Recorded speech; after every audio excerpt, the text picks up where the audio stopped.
Hi students. Today I'm going to demonstrate kind of a quick, easy lab called the Starch Test, and it's going to help to learn more about chemical reactions and how some molecules will react differently with two similar compounds.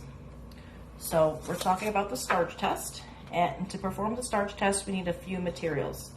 We need iodine, which you may recall is a halogen on the periodic table. It's very reactive and it's a non-metal.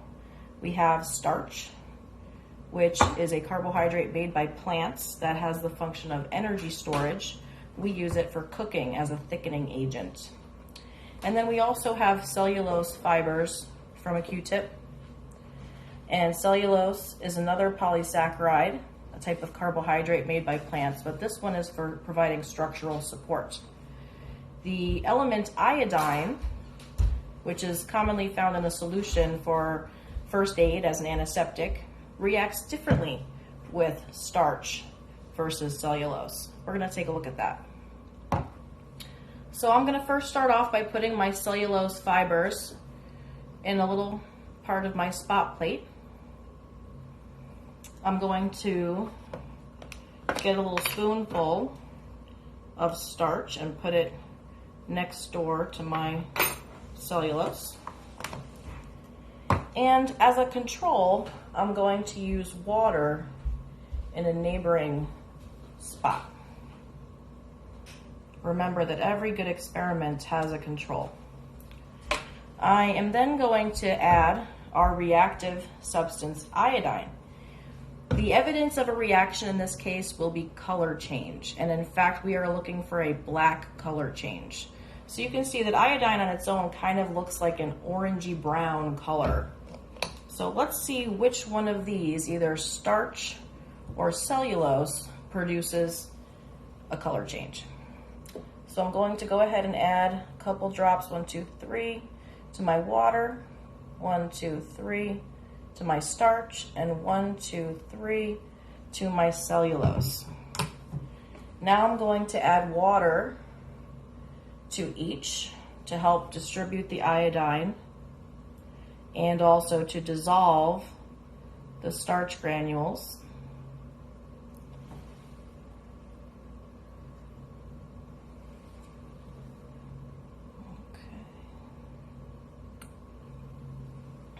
Okay. All right. So if you take a look at what we've produced here, take a look at the colors. Might spill a little bit, that's okay. So this was our control, our water.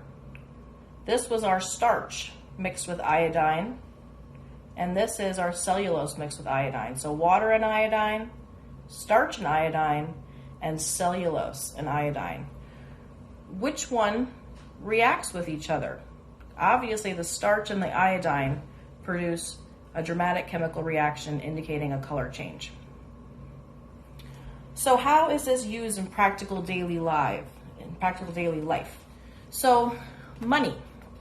Money is printed on starch-free paper, whereas regular paper that we buy at the store has starch in it. It's starchy paper. This is the type of paper we use as copy paper, printer paper, common paper. All right. Now, unfortunately, there are people who try to make fake money, counterfeit money, and they print it often on starchy paper. But we have a way of detecting counterfeit money by applying the starch test. So how do we do that? I can go ahead and collect some iodine on a pen, or in this case on a Q-tip, and I can go ahead and brush it on my paper, and we are going to see if there's a reaction. Notice that the line when first applied was orangey brown, but then as the color change processed, as the chemical reaction processed, our line turned black.